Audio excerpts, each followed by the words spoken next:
new kids on the block. They will be joining us in studio, giving us their take on the last outing that they had, which was a tremendous one at that. They ended up winning, but we're gonna get from them. We're gonna hear from their take how that went.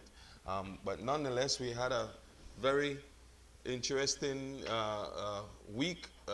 Had several games played, 3 games to be exact. Um, we had in the Belize City, we had in Orange Walk, and we also had in Cayo. Um, from our desk here, we had several predictions, which didn't, we didn't hit that 100 mark. We hit the for myself, I think I scored a 2 out of 3 prediction. Um, I fell short by one, which I think we will get to that. The main one we will get to later on in the show. But Mr. Morgan, we had Yep. we have some interesting storyline for this weekend.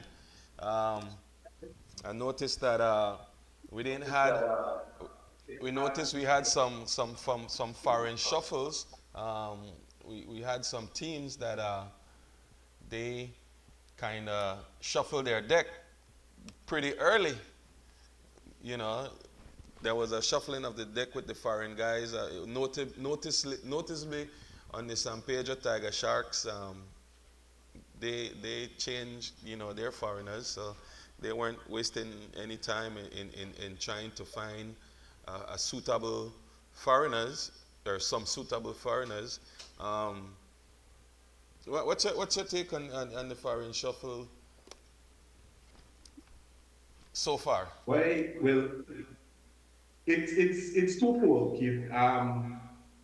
One, it shows that teams are don't have the patience to wait for things to develop this season because they realize that it's a shorter season, and if you dig yourself too deep in a hole, it's gonna be a lot of trouble to climb out.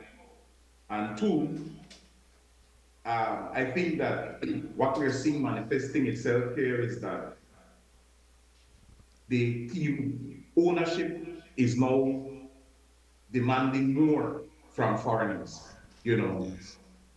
foreigners coming into our league have to be impact players. They have to be able to change the shape of a game, change the shape of a tournament. And if the team owners don't feel that the guys that they brought in are that type of guys, they are going to pull the trigger quickly. So we saw it last year, I think, Orangewa, after their first game, made a change in the foreigners that they brought in. And this year, we're seeing that type of activity again early in the tournament. No? So I think that what is clear is that there is a certain type of foreign player that fits into the style of basketball that's played in Belize, both physically, in terms of the physical attributes. From what I've seen, we've seen players in terms of the big players that are mobile, that can run the floor, that finish well around the rim, that have the ability to shoot the ball to varying degrees, right?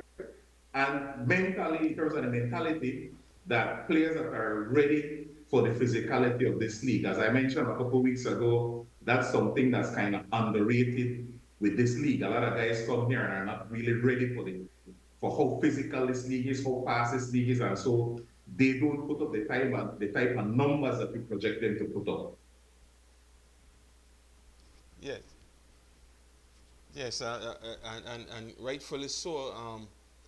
The demands for the foreigners are really high, and like you said, it's a short season, and team management they're demanding you know quick quick impact.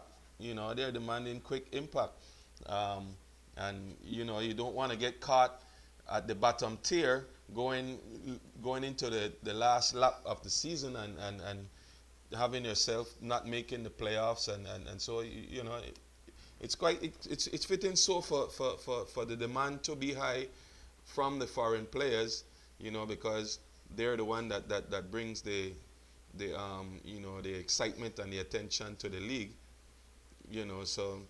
Yeah, But another note is the presence of low shooting. If you look at the couple of games that previously played, um, there was some very low shooting percentage coming from almost all numerous teams. Um, I'm not sure if it's just because of the first game jitters that players might have had, because I know you have some sharp shooters on some of the teams, but it didn't pan out the first game. Um, but I know definitely that there are some good shooters on some of these teams. But so far in the first game, we haven't seen pretty much good shooting. Besides, I would say the only takeaway would be the Hurricanes on opening night with their players yeah. shooting the ball well. But besides that, the San Pedro didn't shot the ball well, and into this past weekend, you had the other teams didn't shoot the ball well. So what do you think? What do you think is a contributing factor to that?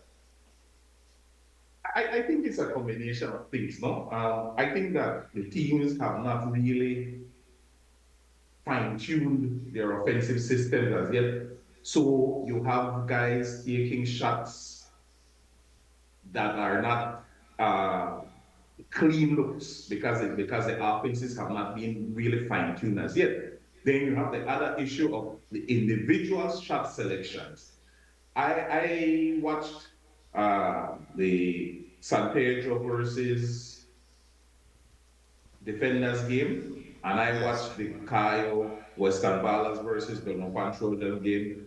And what stood out to me was there was several, there were or not several, there were many instances of really bad shot selection. Guys taking contested three pointers off, with guys defending them, ball faking a guy and shooting a three-pointer off a ball fake. Those are difficult shots, even for the best players in the world, right? So those things, the shot selection and the lack of repetitions in terms of the offenses that the various teams run, I think are impacting significantly the percentages that we're seeing so far. I mean, over this weekend, I haven't seen the box score for the Orangewa game, Orangewa versus Riga, but Yes. there is no team that shot higher than 40% for the other two games over the weekend.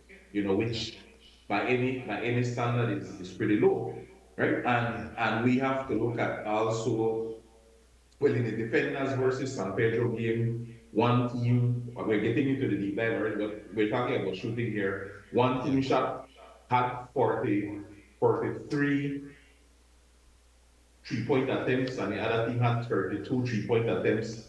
You know, is a lot of 3-pointers for a league that traditionally does not have a lot of high percentage 3-point shooters, right? Yes. So I think the coaches have to look at these statistics and see how they can make adjustments to get the shot selection within reason in terms of guys taking shots that they're able to make. It's not everybody that's made to shoot a 3-pointer kid. That's my fundamental look at shooting, no? Do you think the NBA, because if you note when a lot of our television, our channel that we catch and our games that we catch are mainly the NBA games. We don't mostly catch the European games, which is the set FIBA games, because the NBA and the European FIBA are different. They have different rules, and so you have different style of play as well. Now in the NBA, if you watch the NBA today's date, they're going statistically wise where they shoot a lot of 3-pointers. And do you think our players are have that mindset rather than the European style Yeah, mindset? I Because think. if they watch the European style, it's quite different than how the NBA plays. But our guys seems to be following the NBA trend. Yeah, I do think that that plays a role in it, Keith. But again, this is where the coaches have to come in and kind of temper that tendency to shoot that 3 pointer. I mean, statistically speaking, if you shoot 3 pointers at a 30, 35, 36% clip, that's statistically speaking, that's better than if you're shooting 2 pointers at a 50% clip, right? But Yeah. when I look at the weekend stats, they're none of the teams are shooting the ball at that range. The highest 3 point percentage over this weekend was 34.9%, right? Yes. So the coaches have to really drill down into these numbers and look at who are the persons taking these shots. Can I get these guys better shots? And can I get my better shots more 3 pointers? That type of adjustment to put players in positions to be successful, right? Yes. Yes.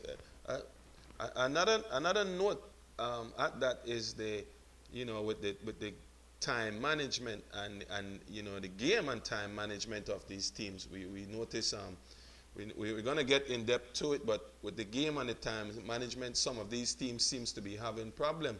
Um, Again, I think you could say that you can attribute that back to coaching and player personnel, uh, uh, but it seems to be something of an issue that we've seen a lot. And what's your view on that? Well, again, Keith, the game that I watched this weekend, with the exception of the Kayo team and the Belmopan team, they have quite a few rookies, right? But the other game was a game filled with veterans, filled with guys that have several seasons under their belt. And the turnover statistics are a bit worrying for me, right? It's not only the number of turnovers, but the situations the ball is turned over in, right? I mean, Yeah. I watched one of the games where the game was decided by turnovers, really and truly speaking, right?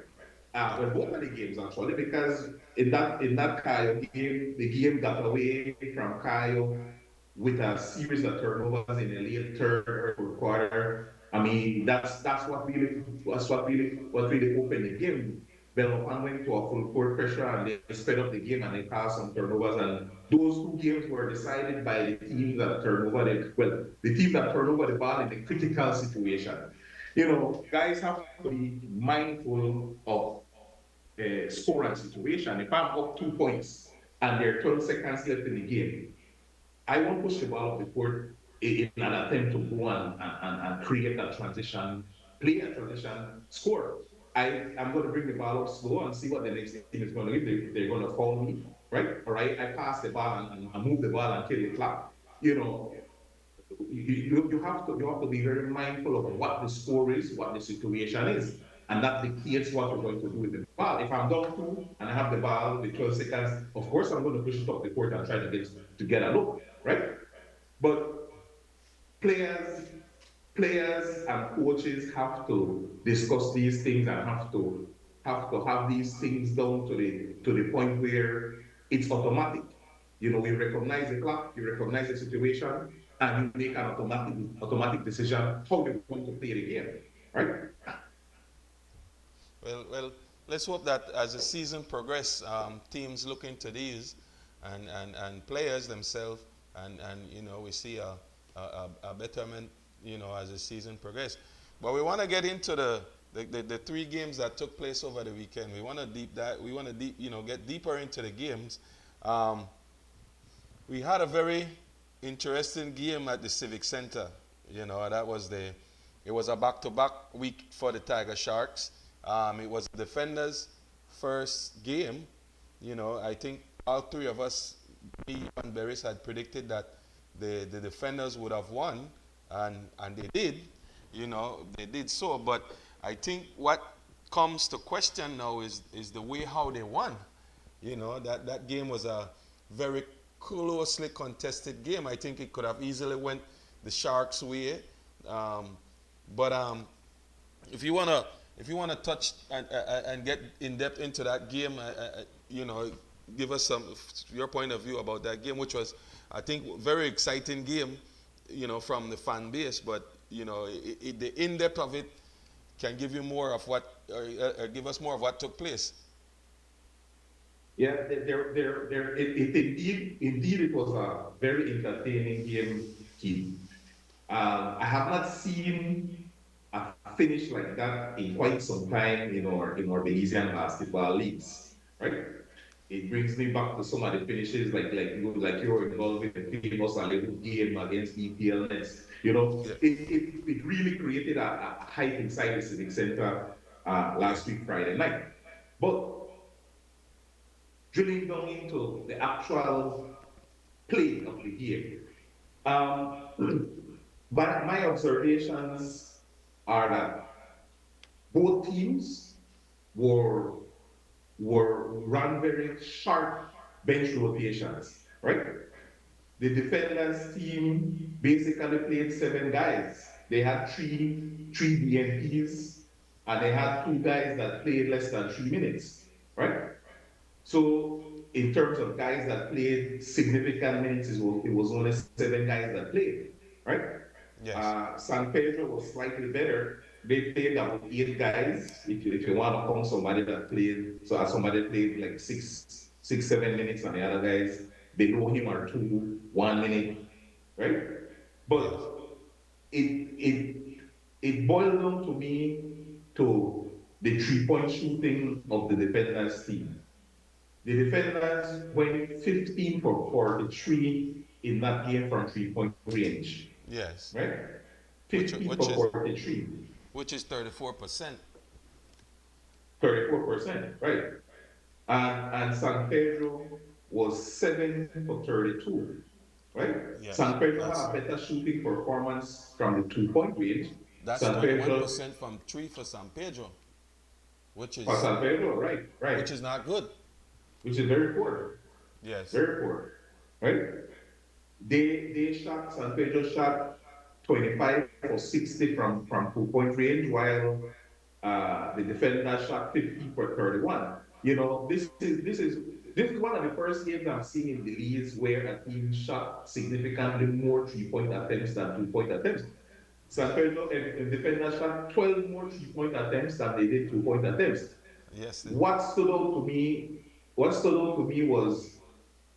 Nigel Jones's uh, clutch performance from the 3 point range. He Yes. shot 50% from 3 point range, but the 50%, while it's impressive, it's when he made the shots to kill runs, to change momentum, to get a lead. You know, at least two of those 4 3 pointers were at critical points that really changed the balance of the game, right? Yes. Likewise, Devon Campbell shot 4 for 12 from 3 point range, 33%, which is, if you want to say below his standard, but at least one or two of those shots again were in big moments of the game, right? So they have some work to do, and I think their shooting percentage was dictated, or the distribution of shots between 2 and 3 pointers was dictated by the fact that San Pedro came out and played a 1-2-2 zone, 1-2-2 matchup zone for the entire game. Something I don't, from my observations, the defenders were not prepared for. Yes. Well, you could. I think you can put it at that is that it wasn't. It was preparation, because you know if you can recall, we stressed in our last show that teams need to be properly prepared, and you know once you're not properly prepared, you're gonna have humps in the road, and they ended up playing right into the Sharks' hand by sitting outside and just shooting that shot rather than trying to find a way to be aggressive in breaking down the zone. Um, You had Nigel was the top man for the defenders. He had 24 points and 8 rebounds. Behind him, you had Campbell with 15 points. He had he had a good game. He had also had 9 assists to go with that. But I think that with the addition of Campbell and Rich Smith, I think that I was expecting the Rebels to be more efficient. Not Rebels, sorry, the defenders to be more efficient, because here you have two great players coming in. Rich Smith, which bring his versatility on defense and offense, and I'm sure that they could have utilized him, on the block in terms of trying to get some points in the paint from the zone, especially if it's a 1-2-2 zone. And then you have Campbell as well, who can, he's a knockdown shooter, and also can break the defense. So I thought that they would have been a little bit much better um, with their addition, and along with you have John Kelly and Devin Daly back from his injury. He had a decent. Devin had a decent game, especially coming from such injury. But you had the young John Kelly, who was coming into his own. I think he was the one who sent them into the overtime by making Right, right, that right. last second shot, or else they would have been, it would have been easily 0-1 for the defenders. But my expectation for the defenders were for an easy win, because of because of the players that I mentioned, and I think the planning for that wasn't properly on par. Yeah. I think, Keith, watching the game, I would have loved to see in that against that 1-2-2 zone for San Pedro.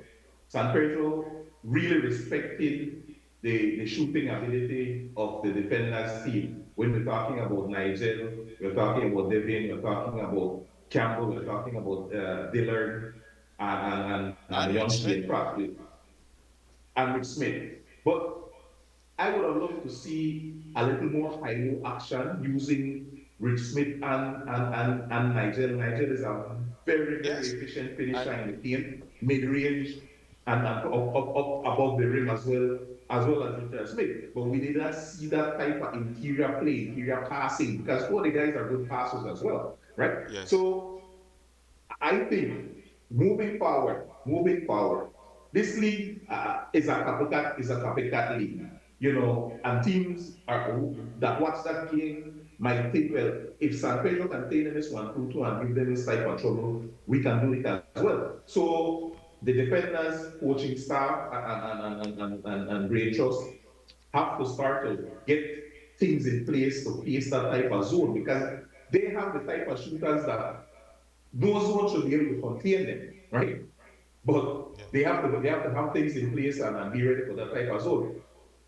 Two pleasant takeaways from this game, Keith, from the defender's perspective, is I am glad to see Devin Daly back. He's not 100% yet in terms of his Yes. conditioning, but he looked well.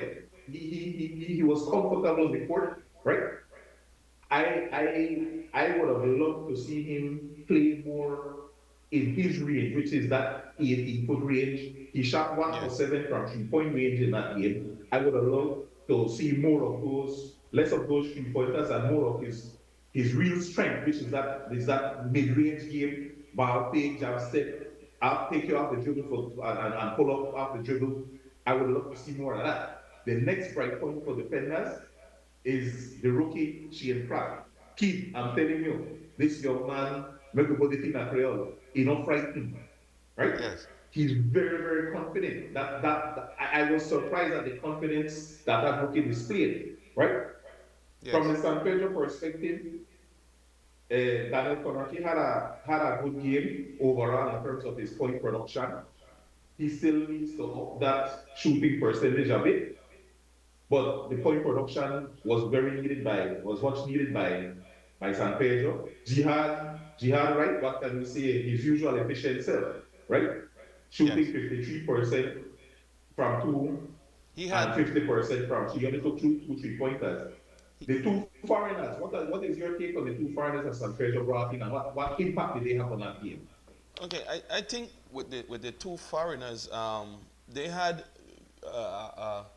statistically wise, they had a average performance. I think Levi had 13 points, 5 rebound, and then he had Williams who had 10 points, 12 rebound. I think for being a foreigner, that's kind of too average. You want to have where you can have your foreigner be your leading scorer. You want to have where your foreigner is the one who is getting the basket for you, and then you have the rest just fill in.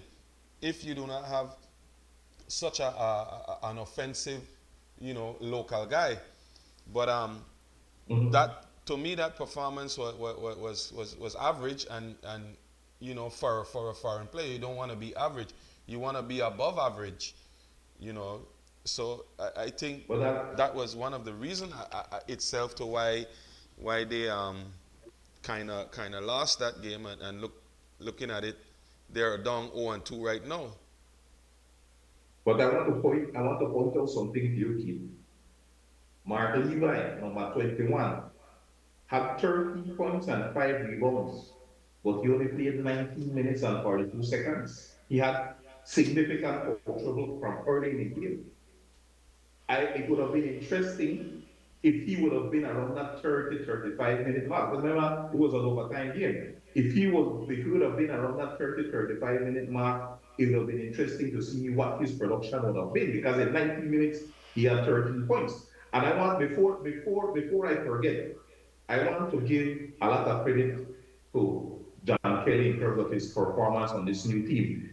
He has been with the San Pedro organization for a while, and his play has been a bit overshadowed. But Friday night, his contribution was pivotal in that game. You realize he had 10 points, 13 rebounds, 13 Yes. rebounds, led the team in Yes. rebounding. And five of those 13 rebounds were offensive rebounds. Well, The biggest the one last being the one to last one send to send the game the into last one to overtime, send the game right? into And I overtime and was I an told offensive rebound. yeah, I told a couple players that I've communicated with, that rebound that he got, they ran a play and executed it well. Campbell drew a little, kicked it back to Richard Smith for a potential game-winning three-pointer. The shot Yes. missed badly, but what impressed me is that most players in that situation, the players that are not in the play, would have stood up and watched that three-pointer go up and pray God in. John Kelly showed tremendous basketball instincts and followed the shot. Yes. And he even took the guy from San Pedro that was defending him, he took him by surprise. I see Yeah. some people asking for a push in the back, but at that juncture of the game, that won't be called. But the No, you. instincts, the basketball instincts that John Kelly showed in terms of following that last second shot, it was the difference maker in that game, Keith. Well, firstly, it was under the basket. The ball was live. It was under the basket. And everyone they were jostling for position. So you're not gonna get that a shove unless it's deliberate, and it has an effect. Both players were jostling for the ball, and I think he was in a better position to even receive it, and also got a easy layup as well. Because if you note that it wasn't a highly contested layup, and he ended up making it. No, it wasn't. So, but he's a player who has been developing gradually. If you can look from the time that he entered in the league, he has every year you have seen, or you are seeing improvement with him, and I think this first game shows that he is making another step again, and he would be a great, contributor to the defenders, going forward. But we want to get away from the first game, which was very exciting. And we want to get to the Kayo Bemapan. Now, we in the studio, myself, I had I had Bemapan losing. You know, in terms of my prediction, I didn't pick Bemapan to win the game. Um, reason being is that, like I mentioned, they are a fairly young team, and I think that they have a lot of inexperienced guys. I've known from last year how good Tony was, but he came this year and he picked up right where he left off. Um, you wanna there's a lot of there's several things. Do you consider that an upset or a well deserved win? What's your take on that? Do you consider that to be an upset or Let, a let earned me win let by? me let me say this. I'm not trying to take myself out of the hot seat of picking against Belmopan, right? But Yes. a big reason why I picked against the Belmopan team last week was that I knew who was on the Kaya team. I did not know the Belmopan roster as such, right? Yes. But to me, in terms of the overall execution of the game, I do not see it as an upset because the Belmopan team played a better, had better chemistry on the court. They had better contribution across the board, and they showed a defined style of play, right? Now, in terms of the point output, Jeremiah Tony had 20 points in the game, which is not a it's not a super number, but again, the instances where he scored, the instances where he took over the game and lifted his team when they were struggling, 20 points. If you break down those 20 points, there were several of those that were in key situations. They weren't what Shannon Sharp called it, empty calorie points. All those 20 points counted for something, right? Yes. But I was impressed with the team chemistry and the team identity that the Belmopan squad showed.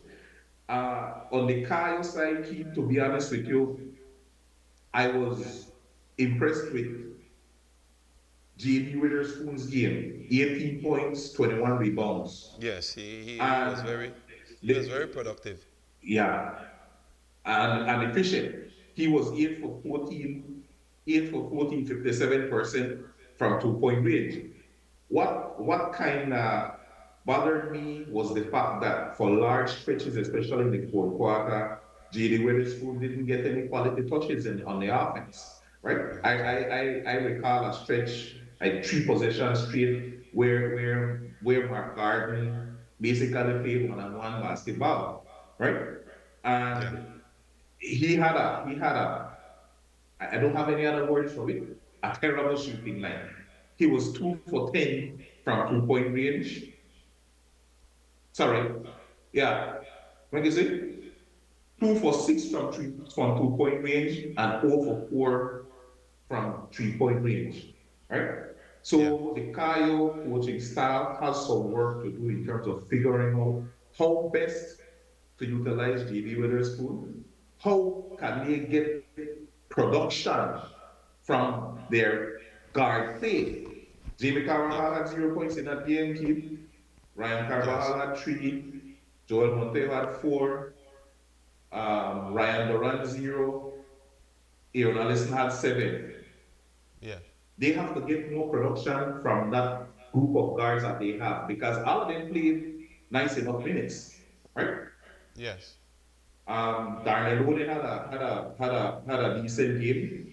Yes. 3 for 6 from 2 point range. He had 12 points, 12 points, 5 rebounds. So they have to look at the strengths that the team has and see how they can structure their offense to take advantage of those strengths, the obvious strengths that they have.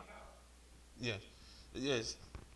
I think the main, like you mentioned, the main guys for them was Weatherspoon, Oden, and Garden.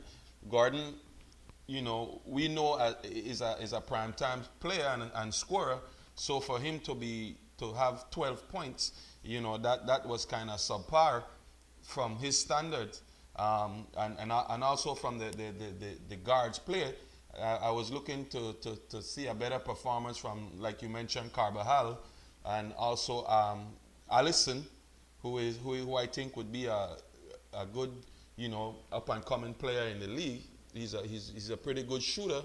So to see that these guys then are the guards play for Kyle, um, was kind of subpar performance, and it showed, and for them to be at home, because another take on that is that you're at home, so you should be in your comfort zone, and prepared, and ready to go. But here you have now, you have Belmopan coming in with some young cats, come and eat your food. They would say they come eat your food. But there was some very from the Belmopan side. You had Lisane Lambe, who had 11 points for rebound, who I think I've always watched him play, and I think he's a very good player, very very fundamentally sound. But I think the only thing lacking for him is his aggressiveness. I'm not sure if this is a Right, year that right, right, I'm not sure if this is a year that we would see him become more aggressive, because he has the tool. He has the tool to be aggressive, and in this past game, he played in spurts. He played in spurts where yeah, you saw what he could really do on the floor, and if he become consistent with that, because he's gonna be a leader now. He's gonna be he's gonna be in a position where he'll be forced to be a leader, because when you look around right, who you have, or what he's surrounded by, he's gonna have to accept that senior and leader role to go along with Tony, and also Demetrius Young. But right. with yes. Now to go to I go want ahead. to make two little points before we go, Kim. Yes.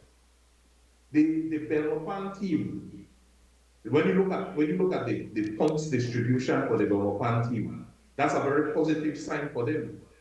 They had 9 out of 12 players contributing, the lead with the least being 4 points in that game, right? Yes. Now, Edgar Martinez gave them a quick 8 points off the bench, right? Eight Yes. points in 13 minutes. Those things, 8 points might seem like a little bit, but in a game like this, it counts up, it counts for a lot, right? The 3 point shooting, the 3 point shooting is something that both of these teams have to take a very deep look at. Belmopan was 1 for 17 from three. Yes. Kyle Sanbalas was 1 for 13 from three, Yes. right? That These things, that was really a factor. I am having both teams only hit one 3 pointers for the 1 3 pointer for the entire game, um, and one Bemapan taking 17, and Kyle shooting 13 and only making one. I think going into other games, other team will look at that and say, you know what, make we pack it in the paint on these teams. You know, exactly. with that shooting that shooting performance. But nevertheless, though, we want to get into the last game, which was the Orange Walk Rebels, and they went up against the easy the Dangriga team, which Mhm. the, you know we had Orange Walk as well. So that was my pick from the start. I think that Griga going into to Orange Walk, I had already comfort. I was comfortable in selecting Orange Walk, knowing that they have a lot of returning guys, and Griga had lost a lot of their old players. So I felt comfortable with predicting with the Orange Walk, and the final proved that we had Orange Walk 80, Dangriga 63, which was a good performance from Orange Walk, and not so good from Dangriga. Yeah, I think there are a lot of factors that played out in terms of determining the outcome of that game, Keith. I think the original team has had more preparation time, and that cannot be understated at this level of basketball, right? And two, I think right now, even now this week, from what I'm hearing and information that I'm being given, the Damerica team is still trying to figure out what the roster is going to look like, right?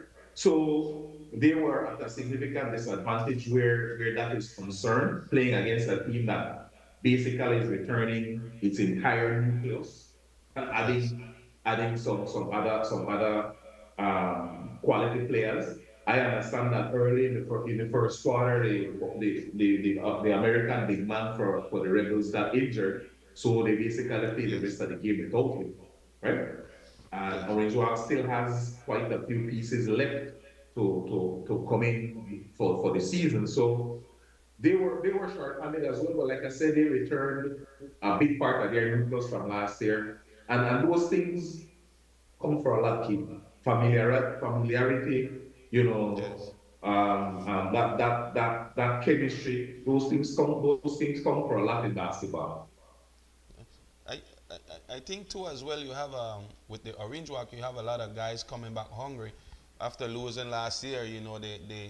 They coming back with that chip on their shoulder to try and get back to because I'm sure that they felt last year that they could have won it all, and falling short, and they decided to regroup back again. Um, now like I mentioned for Dangriga, they they're searching and still finding. I was expecting a better performance, because over the year Dangriga has been the only district that has been keeping playing, that has been playing, having several leagues and tournaments, and they have in Alberta, they have um, Boogie, they have Casemiro, they have a lot of guys who's active. So I would have expected that coming into the start of the season, these guys, because of being active, they would have started off fairly, better than getting blown out in their first game. Yeah, but there's a difference between individual conditioning and the team's understanding of each other, and teams having a system and a style of play established before the season. I know Coach Bovell is big on that. You have to know what you're going out there to do. Offensively, defensively, you have to know your rules, you have to understand the situations and so on. And they've had more time to get that type of work done. I am not by any means excusing the easy investment dream ballers, because this is the highest level of basketball in our country. So there's no excuse for not being prepared. Let's put it that way, right? Yeah, But yeah.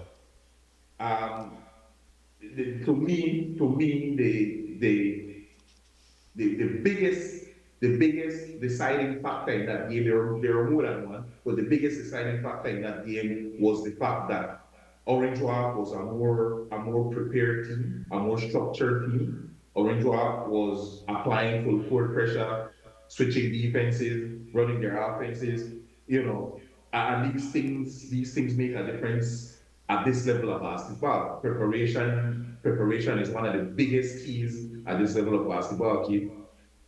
Well, remember now too that they have Darren Bovell. Remember that's his first game coaching down down that side, and he's a pretty good coach. He coming from the Sharks, who were in the finals, and transitioning to Orange Walk. he's bringing a wealth of knowledge, and you know, I think that in itself is very helpful for the Orange Walk crew as well. Because Bovell is a great, you know, Definitely, definitely, he's a great basketball mind. definitely, But you know, definitely, Keith. And you know, sometimes it's not a matter of one coach being better than the other, you know. Sometimes it's a matter of how a coach can maximize the output from the individual players, right? yeah, So I know Bobel is bringing some system-wise, Bobel is bringing some different things to the team, but I think the biggest plus is may very well be his ability to extract that additional edge, that additional production out of individual players. Because to be quite frank, you know, the San Pedro team last year and San Pedro team before, they were able to get some production out of players that you might not think could have produced in that manner, right? So yeah, I think one of the biggest pluses for this Orange Walk team coming into this season, aside from the X's and O's, aside from the experience that Coach Bobel brings, the experience in big games and tough situation, is his ability to extract that little extra out of his guys. yes. Definite for sure. Well, Derek, we wanna we have the guests in the house, the Bremerpan Trojans. So we wanna take a quick break, and so we can get the guys, you know, queued up and ready to go as they dive deep, as they deep dive into you know, their first win of the season, which is a very big win for a new team. You know, there are new kids on the block, and they're right out the gate. They have started with a W, so that's a great feat. But we wanna hear from them. You know, we want to hear from their perspective and their view as to how things went. So we're gonna take a break, and then as we come back, we're gonna hear from the Bema Pan Trojan as they discuss their first game. We'll be right back after these messages.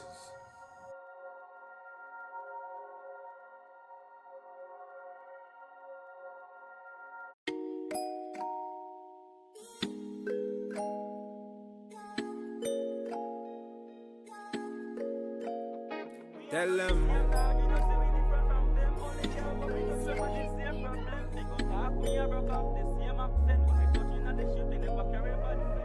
Jaja watch over me and my friend, got too much bad mind for the ends. Jealousy it heavy in them, heavy in them. Keep me distant from men, cause me no need no dopey problem. I with my success, me clap them top ball, I check this as them.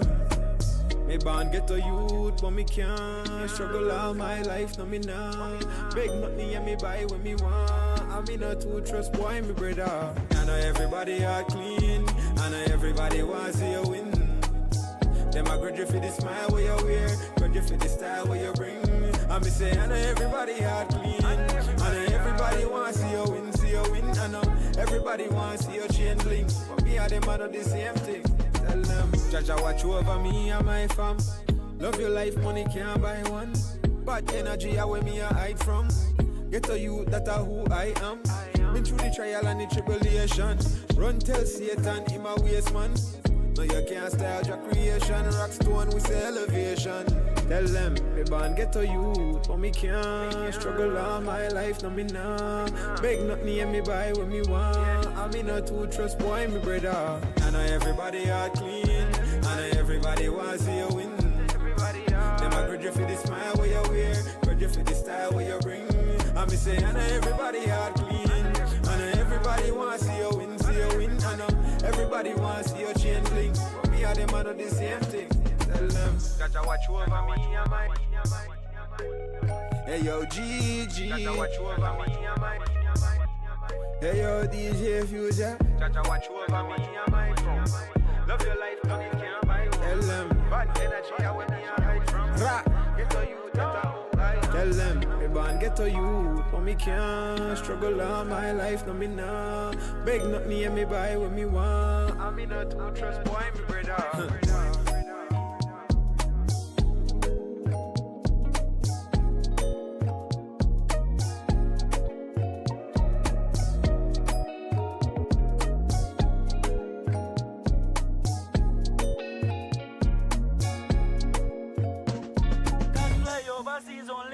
Spend me mommy used to be the youth get all me never know about rap, me never know about trend. Now I me every girl who a friend.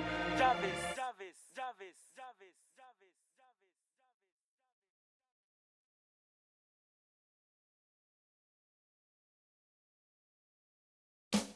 The rapidly developing nation of Belize relies heavily on printed materials for promotions, packaging, and publicity.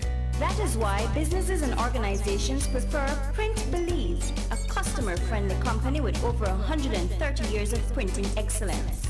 At Print Belize Limited, you are assured that your project will be treated in the utmost confidentiality by highly trained staff using state-of-the-art technology. Print Belize Limited publishes books, reports, brochures, magazines, posters, flyers, and much more. Print Belize Limited is producing durable, rust-proof, high-quality reflective license plates. Truly a product Belizeans can be proud of. While imported plates rust in a short period of time, our license plates are made from sturdy, rust-proof aluminum material that will last the life of your vehicle. A very important feature is that our license plates are reflective, thus promoting public safety by reducing nighttime accidents.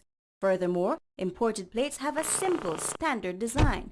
Our license plates are uniquely designed and embossed with brightly colored logos that can be personalized for your private or your business vehicles. Other quality services include book publishing, color separation, digital imaging, specialty binding, overnight printing, and delivery countrywide. Print Belize Limited, a passion for color printing excellence.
Good night, and welcome back.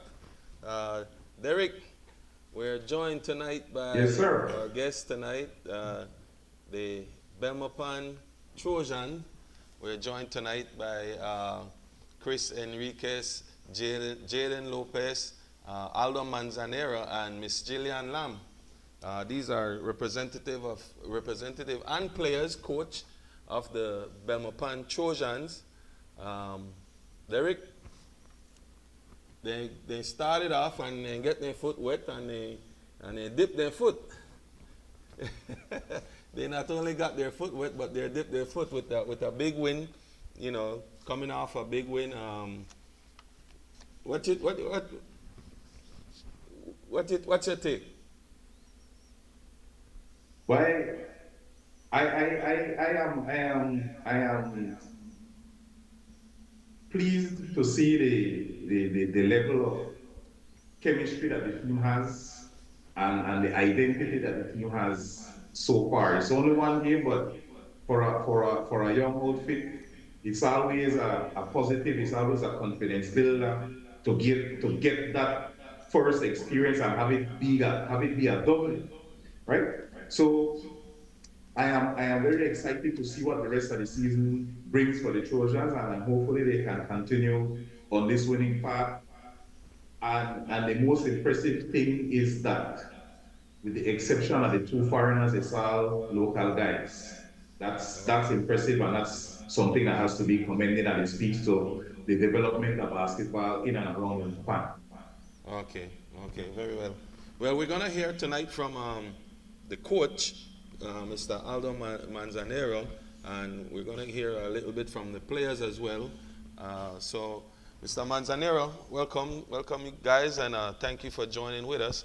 Um, we want to hear from you guys. Well, you know your point of view, starting out with a big W in the NEBL. You took a major leap in terms of joining the NEBL, or sorry, the BBL, sorry, and you started off with a very productive start.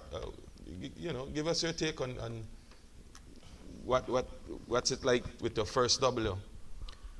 Good night, and thanks for having us. It has been a very positive experience. We've been reached out to from players from the States, players throughout Belize, veterans, just commending that the style of play. The guys are unselfish, they're team oriented, and our schemes, our defensive schemes worked very well that day. Mr. Mark Gordon is one of the best scorers in the league. He's one of the best scorers from last season. So we had to make sure that our guards are moving, helping, recovering, things that we teach every day. And it was very positive because not only being a homegrown program, but also that we have 5 rookies, first time playing in the league. So, and all of them contributed. When their number was called, they stepped up, they did what they needed to do. There wasn't any ego problems, there isn't playing time or points. And like I heard you guys mention before, the spread was wide. We had 9 players score, and some coaches don't play 9 players, but we have high expectations from our guys. They have great IQ. They work together, and we, as much as possible, promote it as a family, as not just a basketball team. So the guys have been with us. They're developing, they're learning, and hopefully with higher goals and bigger expectations. Okay. Well, we know, it's your first time in the league. I'm not sure, but I think this might be your highest level of coaching. As a coach, from were you a bit nervous, or what was your feeling like going into your first game, coaching on the grand stage? Well, personally, I'm very happy to be a part of the BBL. Every coach wants to coach versus the best coaches, scheme against the best players. We've had experience of playing in Cancun, Guatemala, Mexico.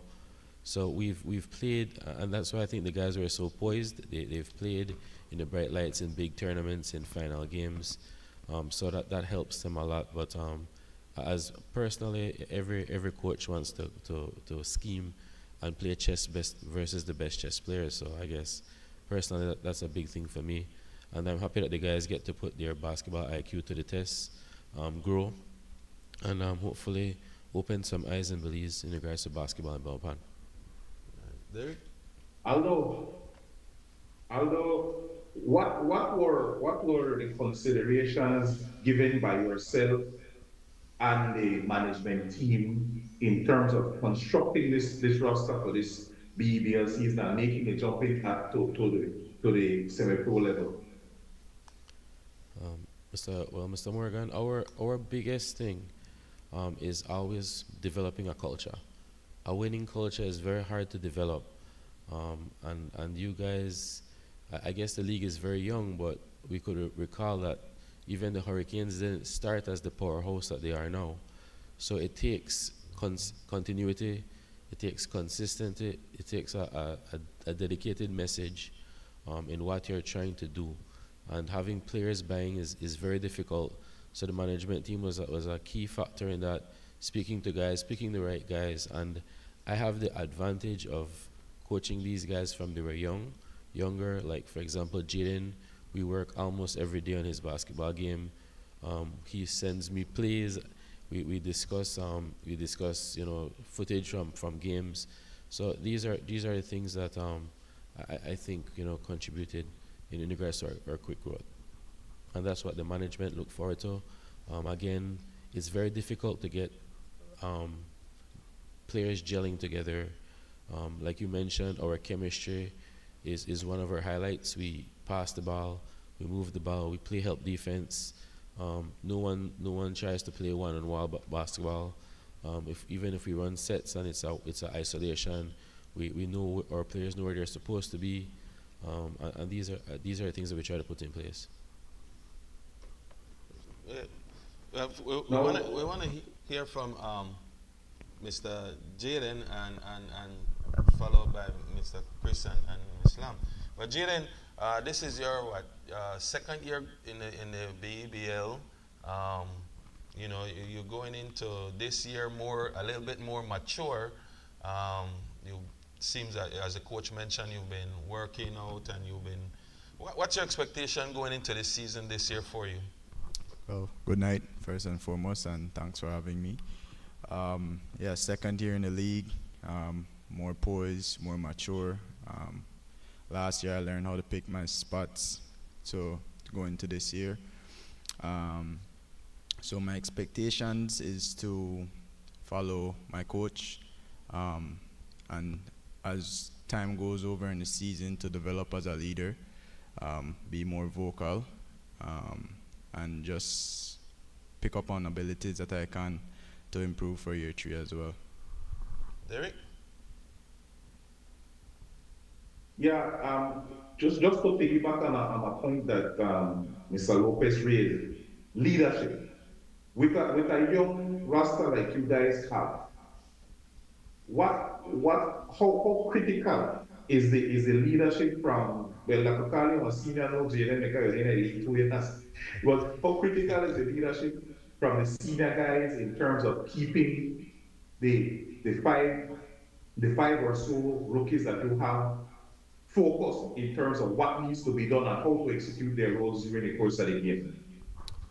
Well, being a leader is critical for us, seeing that we're a very young team, first year in the BBL league. And as for the rookies, the guys that are veterans on our team, they are very vocal to the rookies, letting them know that it's okay to make mistakes. You have to learn from them. We've all been there, but with the team chemistry that we have, I believe that they can push forward any problem that they encounter. Okay, and we want to hear from Chris. Chris, we know Chris, you're no stranger to basketball. You've been playing for quite some time. What's your take going into this season this year? First and foremost, good night, Bamapan. Good night, Belize and beyond. I want to thank you guys for having us on the show. For me, it's quite an experience so far. I'm very proud of. I must say that I'm very proud of our guys. It was a bit. I had a conflict of interest because I wanted to play as well, but I had to make up my mind on whether I want to play or if I want to be a part of the management. Yes. Yeah, and so I've decided to be a part of the management. Yes. And I respect the game because I'm not putting enough work to just jump in the league and play, right? Yeah. So I respect the game enough, so I made the decision to be a part of the management team. For us, it's a learning curve. It's our first season.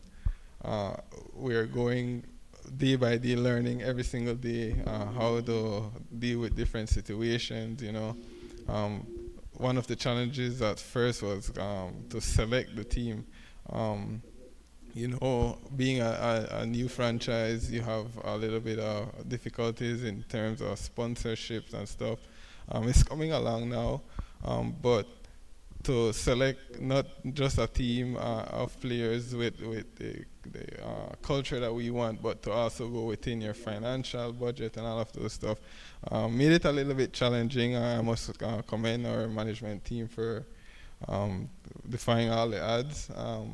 We have a very good team. We have a young team. We're strong. We're energetic. One thing I could tell you that We are very respectful of all the other teams, but we are not. We have no fear of any of them. So when that whistle blow, it's a game time. Well, that's the benefit of a young team. The benefit of a young team is no fear. Derek? Yeah. Well, that was one of the questions that I have in terms of leveraging that youth positively, right? But I think Chris done basically explain how they want to do that and what will be the result of it. Now, I want to ask Aldo, what what are the keys? What do you perceive to be the keys to the Trojans' continued success in this season? I mean, every game is different, every opponent is different, the game planning for every opponent is different.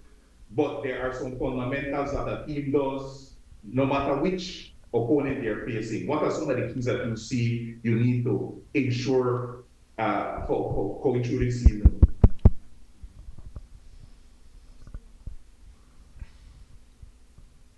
Um,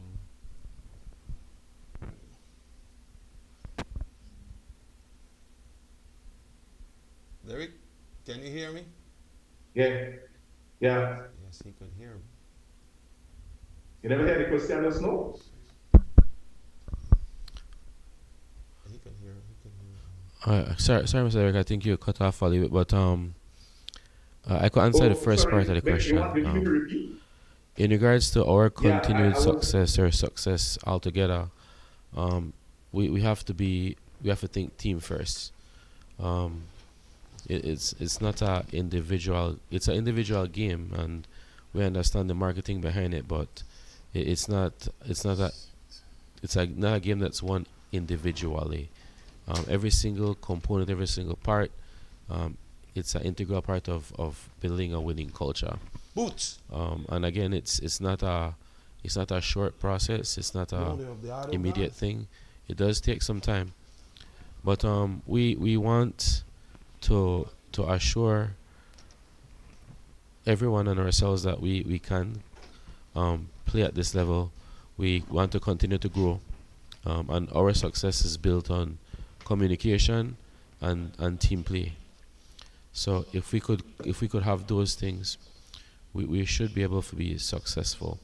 And again, if that translates to wins, that for the basketball gods. But hopefully, we could at least compete at a high level, and show Belize what this team is built on.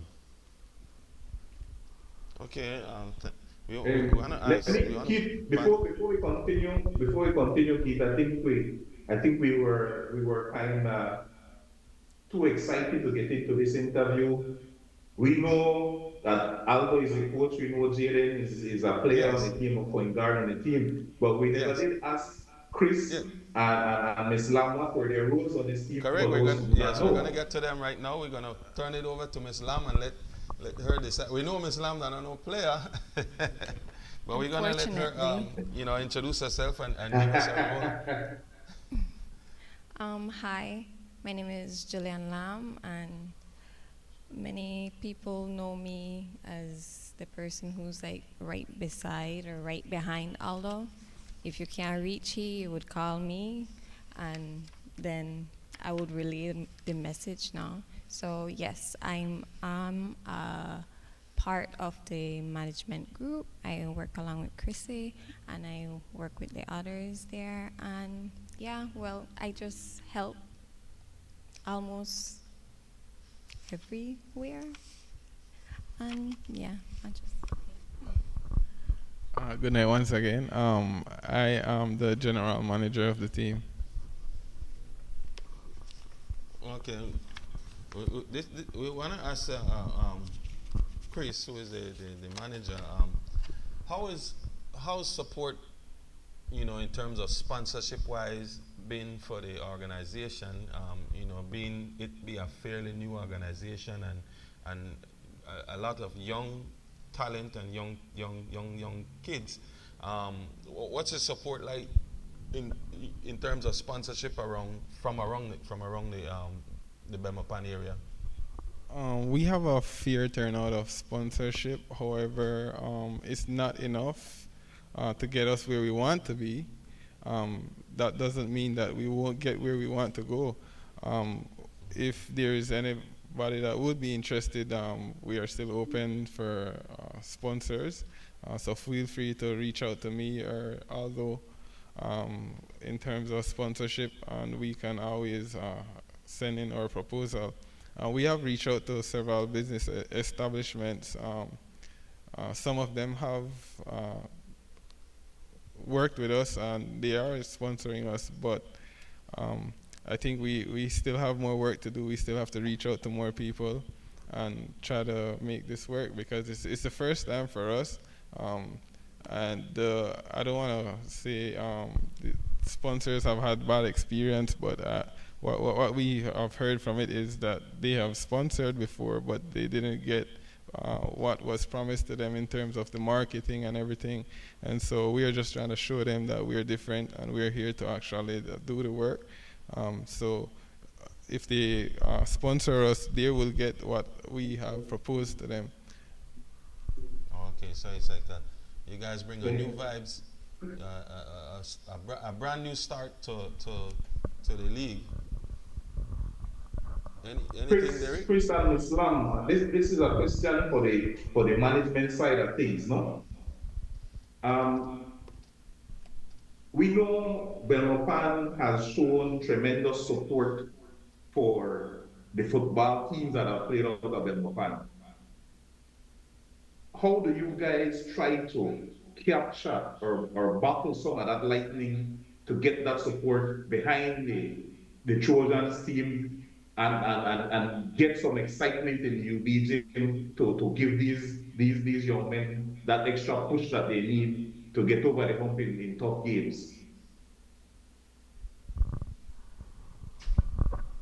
I think first and foremost, we have majority of our team is local talent from within Belmopan, and so that gives the community a kind of more involvement because if it's someone that your neighbor, your friend, you definitely want to go and support them.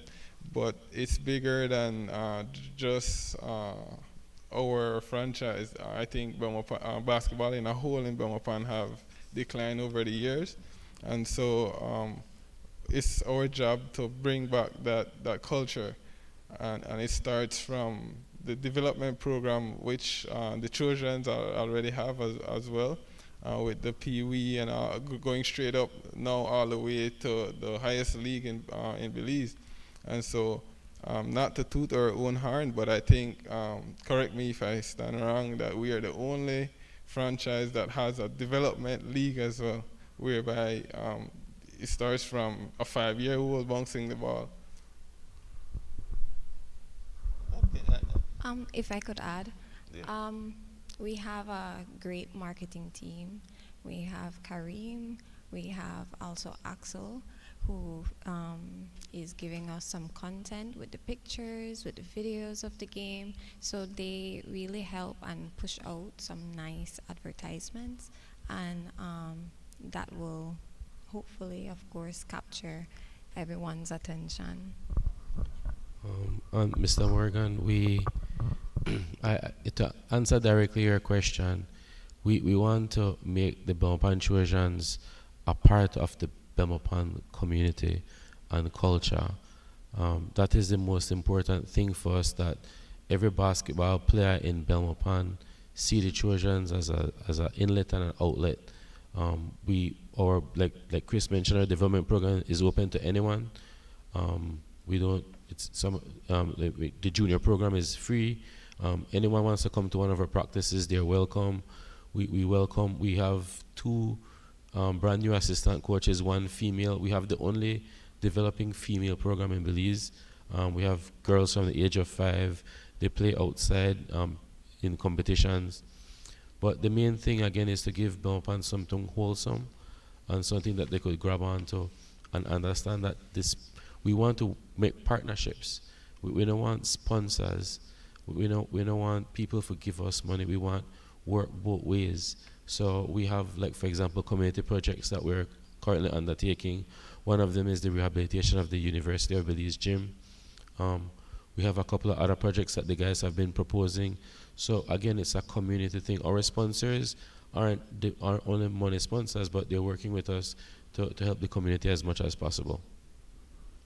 Okay. Well, you guys are fairly on a great start.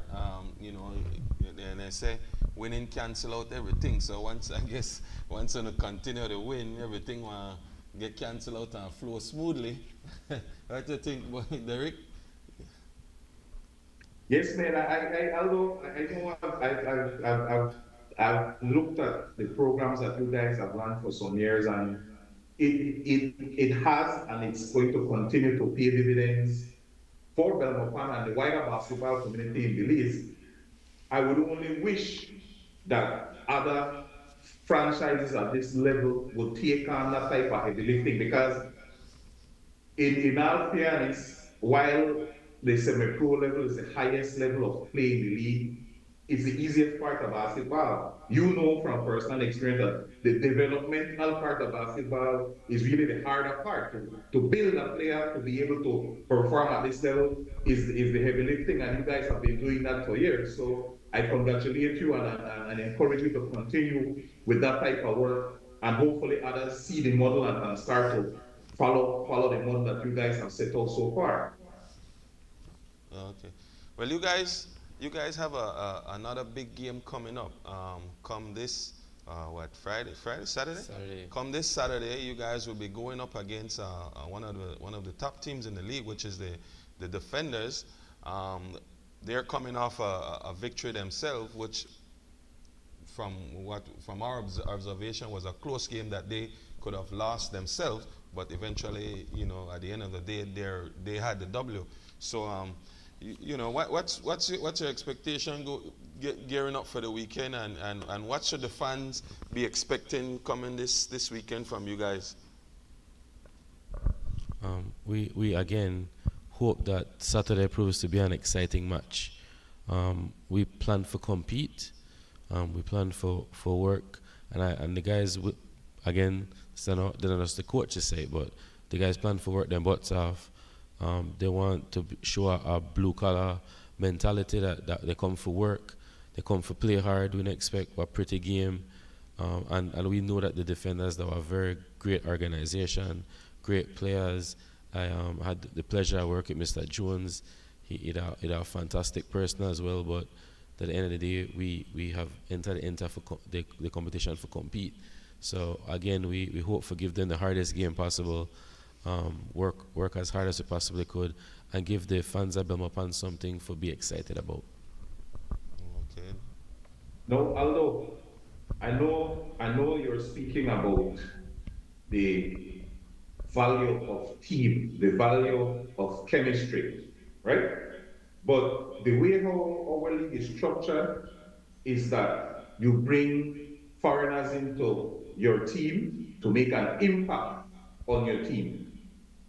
Speak to us about the impact that Jeremiah Tony has on the team in terms of in practice and in the game, and your other import, Mr. Dartavius Young. And again, like I said, we did days and hours of research and reviewing tape and talking to these players.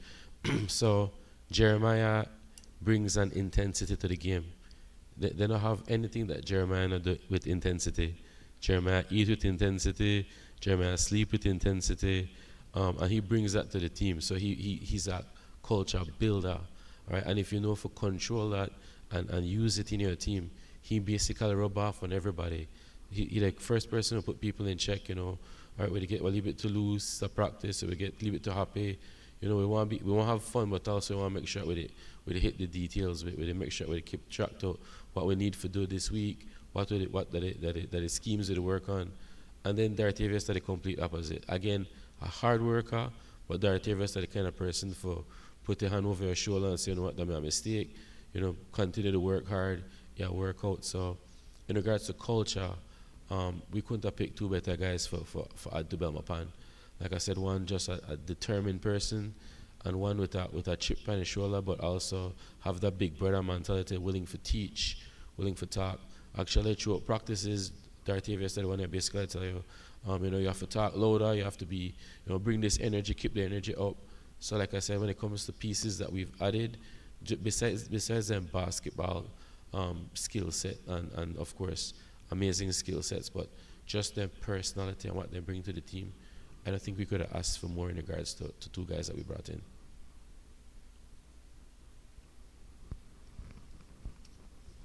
Well, we surely want to, wish you guys the best of luck on this coming up game. We know it's going to be a big game for you guys. Um, having the defenders coming in, and I'm sure you guys will be ready. We want to congratulate you guys on the first victory, and I guess you guys are looking for the second. But being a young team, it's gonna have its ups and downs and ins and outs. So we want to wish you guys well, and keep up the good work. And any final note you would like to give? Just that if again for the building of the basketball culture, and in regards to the support, Belmopan Trojans need the fans. So we ask the fans to come out on Saturday, enjoy the game. We try to bring something new. The guys they do have a new setup for the court. They try to do different things, make it interesting for fans, even for not the die-hard fans, but the avid fans, exactly, the casuals just want to come and dress up and enjoy a show and have an environment and something to do. And also, like Chris mentioned, we would still like to reach out to if anyone has the interest of being a partner or a sponsor. It's a very expensive sport. It's a very expensive league. And again, we're here competing. We want to make sure that our team has the things that it needs. So if there's anyone that's willing to work with us, we're always willing to work with them in regards to securing sponsorship. But I look forward to seeing everyone on Saturday at 8 o'clock at the University of Belize Gymnasium. And hopefully it's a show, and hopefully it's a event. Okay, Jaden, you want to give a last take? Yes, I just want to say, well, contribute to what Coach said. Yes, we do need the fans out Saturday. It's a pretty sight to see familiar faces in the crowd. It gives you something to play for, and it overall just helps our energy to have the fans there. Chris? I just want to thank our current sponsors. We have Westrock, we have Belize Collection, we have Aggregates, Wingstop, G&L Breakfast, and Formosa. Apart from that, I want to invite each and every one of you to come out to the game. Let's flood the gym. Let's show the defenders what Belmopan is all about. And I want to thank you guys for having us on the show as well. Islam? We want to also thank Mr. Matt from Puma. Yeah, he helped us a lot. And yes, please come out this Saturday. Doors open at 8, but tip-off is 9. And we have some T-shirts available. So if you want some, please just message the Belmopan Trojans or call me 615-1405, and I will have your name down with the T-shirts. They are readily available. Okay. Before I forget and get in trouble, I also want to mention another sponsor, the Chowsan Palace. Okay. All right. Okay. Thanks. Well, Derek, we're coming to the end. We're gonna have another long weekend again. We have the Hurricanes. The Hurricanes and the Rebels. They'll be playing in the Civic.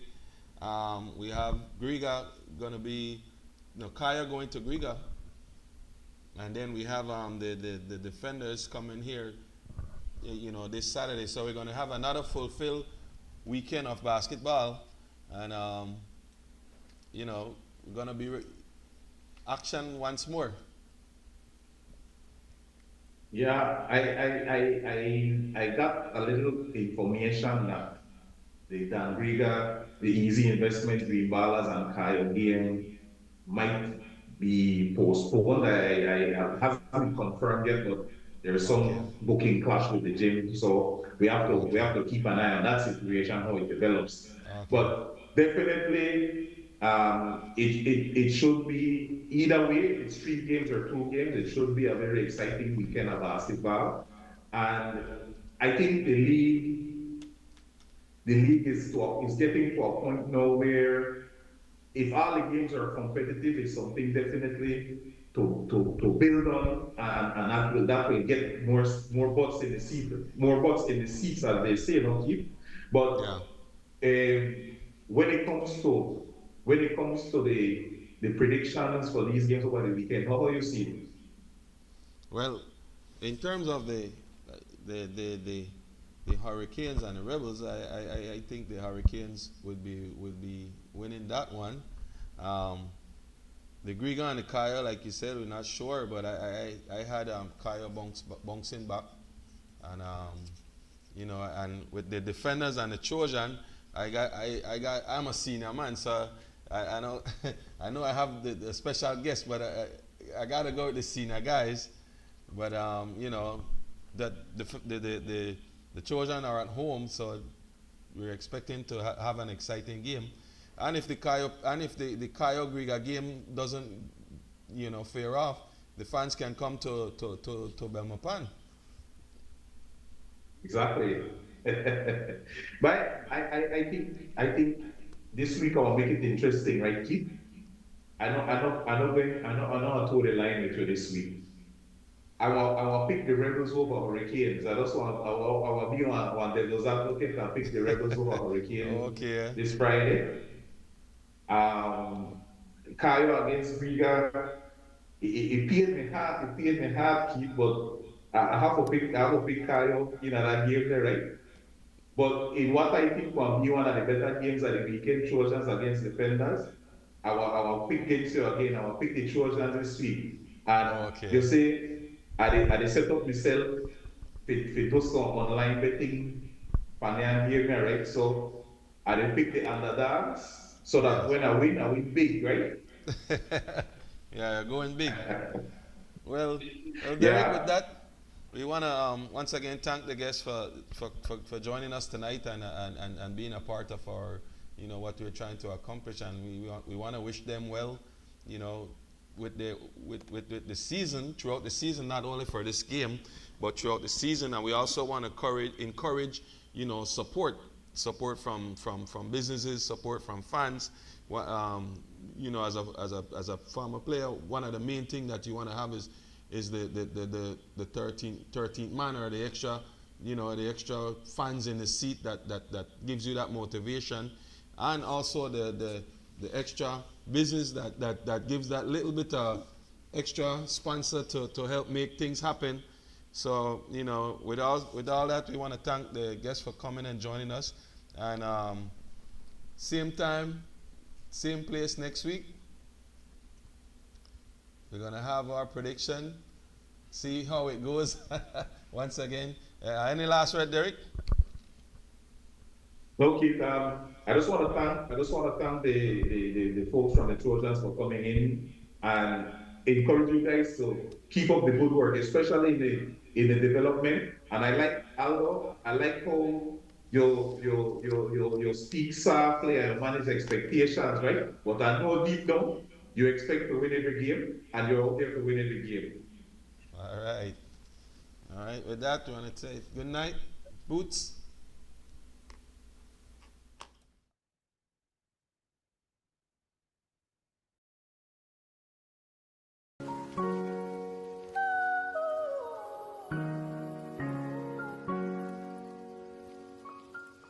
Wengale.